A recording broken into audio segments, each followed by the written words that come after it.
समस्त को नमस्कार आमा भगवान शरणम। श्री कल्की गुरुकुल तरफ आपण समस्त को स्वागत जनाऊँगी। श्री कल्की को प्रार्थना करी तांको उपस्थिति को आम भितरे भरिबा पई प्रार्थना करिबा। ओम सच्चिदानंद परब्रह्मा पुरुषोत्तमा परमात्मा श्री कल्की भगवती समेत श्री कल्की भगवते नमः।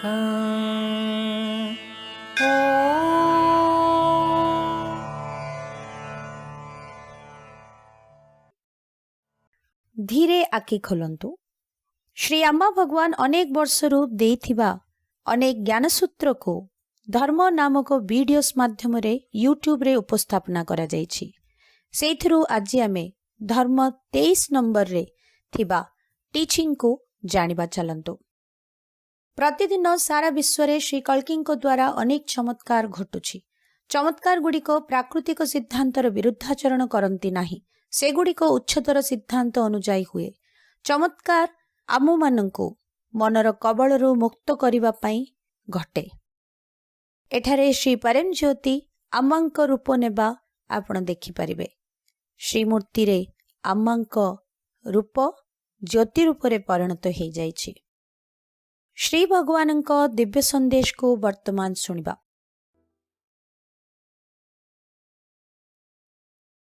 I see this as a people's movement, where spiritual power would percolate to the level of the ordinary masses, and that I expect everybody to be a mystic, everybody to be enlightened, and everybody to have enormous spiritual power to do miracles.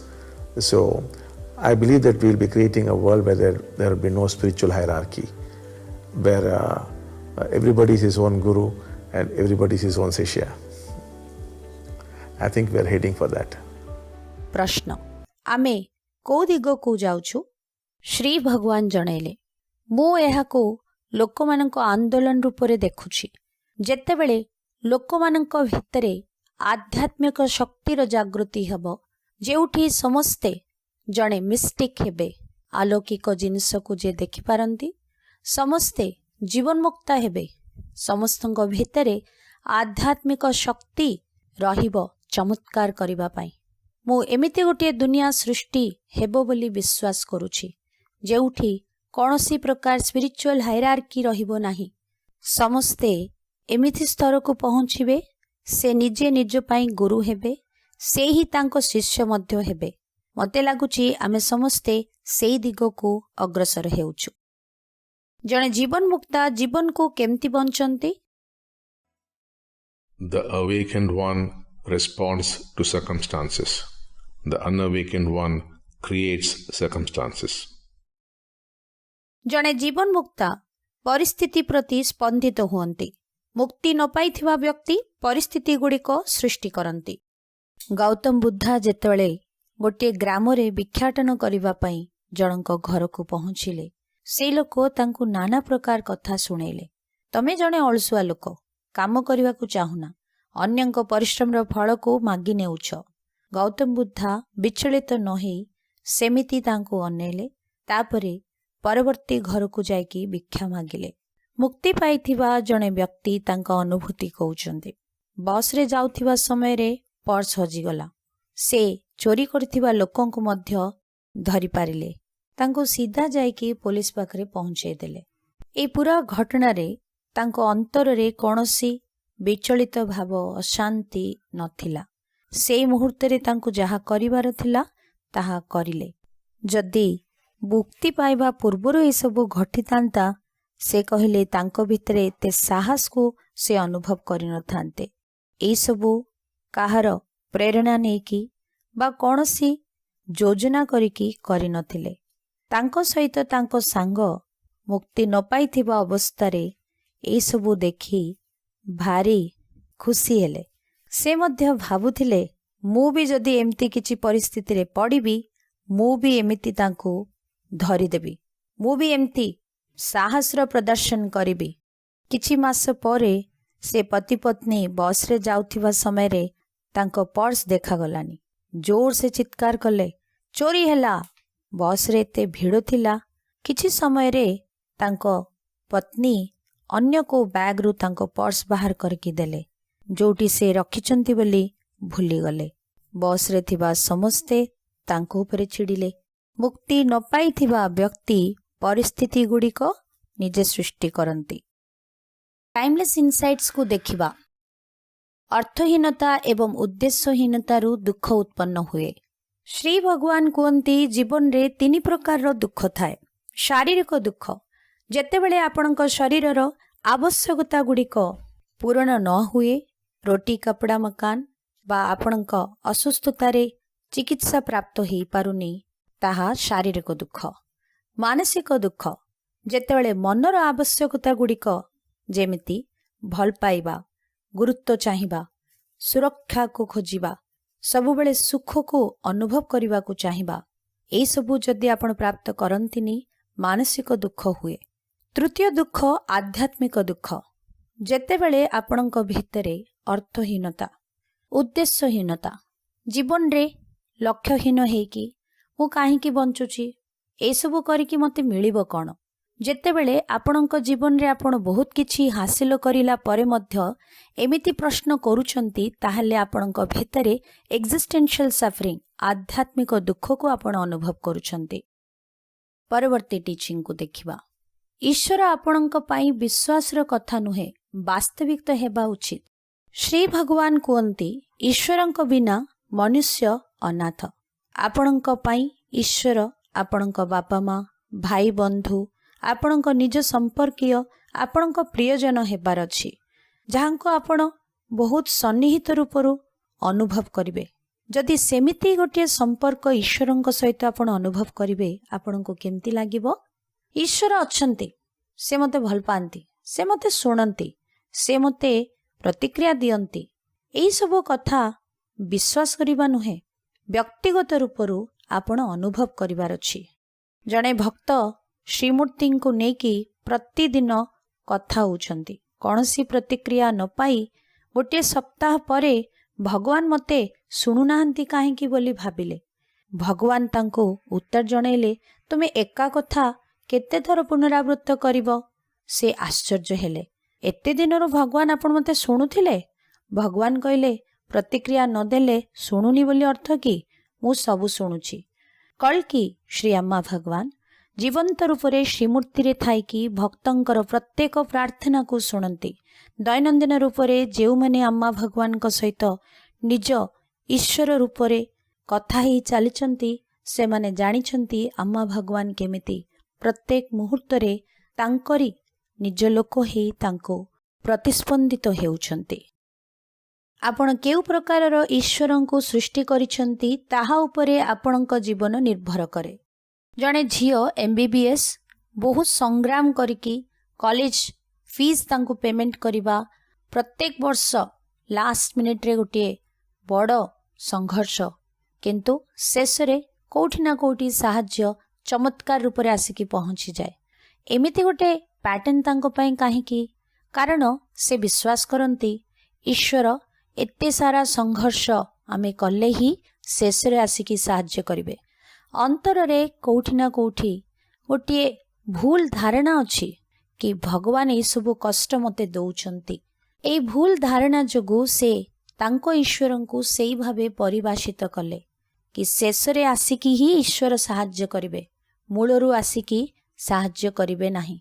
ବା ଈଶ୍ୱର ଏମିତି ଗୋଟିଏ କଠିନ ସମସ୍ୟାରେ ଆମକୁ ପକେଇକି ତାପରେ ଆମେ ପ୍ରାର୍ଥନା କଲେ ଆସିକି ଶୁଣିବେ।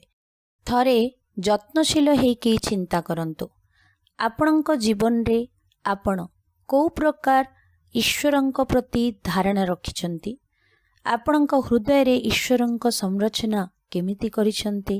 ଯେ ଆପଣଙ୍କର ବନ୍ଧୁ, ଆପଣଙ୍କୁ ଦୁନିଆରେ ସମସ୍ତଙ୍କଠୁ ଅଧିକା ଭଲ ପାଉଥିବା ଆପଣଙ୍କ ପ୍ରିୟଜନ, ଯେ ତତ୍କ୍ଷଣାତ୍ ଆସିକି ଆପଣଙ୍କୁ ସାହାଯ୍ୟ କରନ୍ତି, ଆପଣ ଯେମିତି ଥିଲେ ବି ଆପଣଙ୍କ ମୂଲ୍ୟାଙ୍କନ ନ କରି ଆପଣଙ୍କୁ ନିଃସ୍ୱାର୍ଥ ଭାବରେ ଭଲ ପାଆନ୍ତି। एमिति गोटे ईश्वरंकु संरचना करंतु। जिज्ञासु पचारुछंती निर्वाण एवं परिनिर्वाण मध्यरे पार्थक्य कौन? श्री भगवान जणैले निर्वाण रे मूर भाव निर्भरशील होई उत्पन्न और विलुप्त हुए, परिनिर्वाण रे मूर भावर निर्वापन हुए। सफलतार रहस्य। जदि आपण हृदयर अनुगामी हेबे आपणक सहित सफलता समृद्धि और जस रहिब। जणे लोकंकु तांको भितरे प्रबल इच्छा विभिन्न प्रकारर माटी पात्र करिबा पई। से जणे लंडन रे बहुत बड़ शिक्षा प्राप्त करी बड़ चाकरी करुथिबा समय रे जीवन रे सफल हेकी समस्तंगटू सम्मान पाउथिबा समय रे तांको भितरे एई सबु तांको खुशी देउ नाही कहिकी से सबु छाड़ी देकी से आसिकी पहुंची गले एवं एमिति माटीरू सबु जिनस तैयारी करिबा आरंभ कले। लोकमाने तांकर उपहास उड़ेले, एमिति के करिबे? एमिति माटीर काम ही करिबार थिला, ताहले पाठ काई पढ़िल, चाकरी काई कल?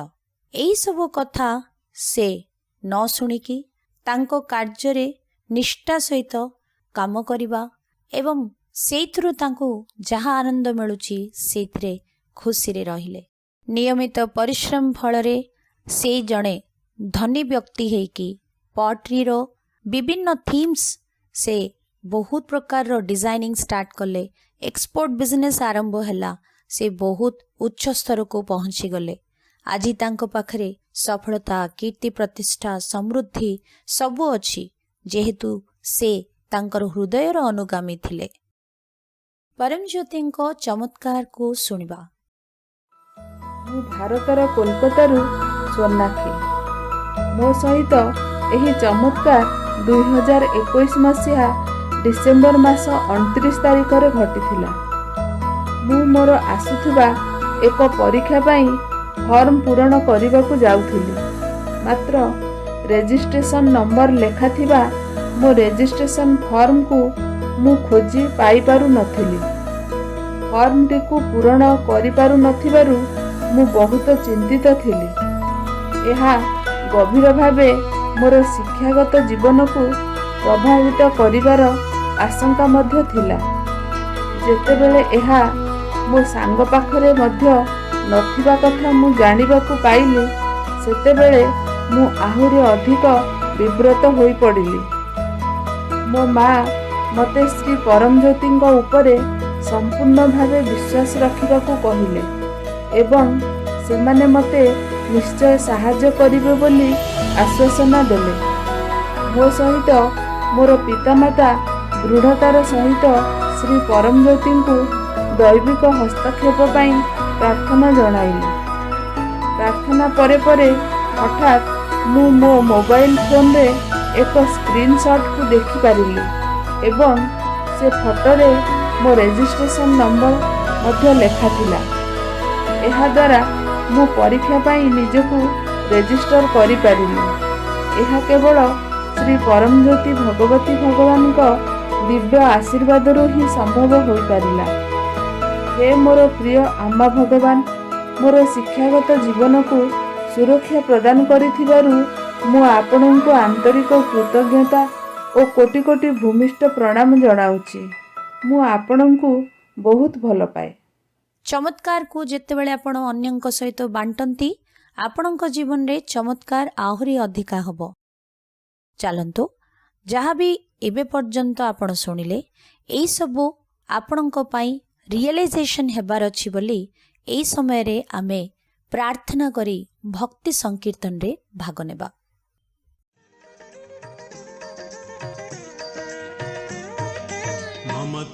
మమతానురాగాలు పంచే దైవం పిలిచిన చాలు పలికే దైవం మమతానురాగాలు పంచే దైవం పిలిచిన చాలు పలికే దైవం సమస్యలన్నీ తీర్చే దైవం శాంతిని ఇంట నిలిపే దైవం సమస్యలన్నీ తీర్చే దైవం శాంతిని ఇంట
శాంతిని ఇచ్చే దైవం నిన్ను ధరింపవచ్చిన దైవం జ్ఞాన స్ఫూర్తిని ఇచ్చే దైవం కల్కి ఆగమనం మన కల్కి ఆగమనం కల్కి ఆగమనం మన కల్కి ఆగమనం కల్కి ఆగమనం మన కల్కి ఆగమనం కల్కి ఆగమనం మన కల్కి ఆగమనం కల్కి ఆగమనం మన కల్కి ఆగమనం కల్కి ఆగమనం మన కల్కి ఆగమనం ସମସ୍ତଙ୍କୁ ଧନ୍ୟବାଦ। ନମସ୍କାର। ଶ୍ରୀ ଆମ୍ମା ଭଗବାନ ଶରଣମ୍।